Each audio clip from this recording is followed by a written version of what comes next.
hiki, serikali imechukua hatua ya kuanza utekelezaji wa bima ya afya kwa wote kwa awamu, kutokana na uwepo wa maeneo yanayohitaji kufanyiwa kazi kama ifuatavyo: kujenga mfumo mmoja wa kitaifa wa kidijitali, end-to-end system. Kwa sasa taifa letu halina mfumo mmoja wa kitaifa wa teknolojia ya habari za afya ambao ni end-to-end system unaoweza kuendesha kwa ufanisi utoaji wa huduma, usimamizi wa bima ya afya na uthabiti wa gharama katika ngazi zote za mfumo wa afya.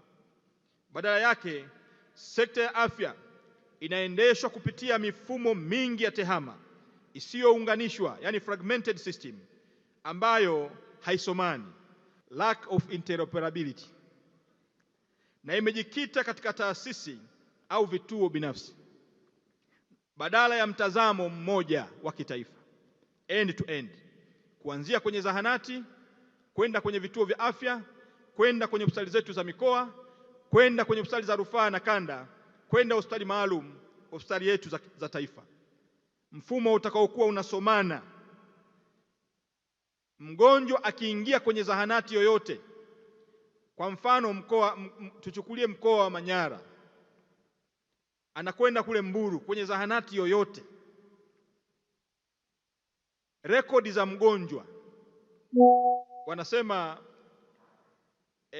safari ya mgonjwa tuweze kuiona kuanzia kwenye zahanati, ili kusudi daktari aliyepo Muhimbili aweze kuona rekodi zake toka anaingia kwenye zahanati siku ya kwanza mpaka anapomaliza matibabu siku ya mwisho, kama ni hospitali ya taifa au hospitali ya rufaa au hospitali ya kanda. Huu ndio mfumo ambao tunakwenda kuutengeneza.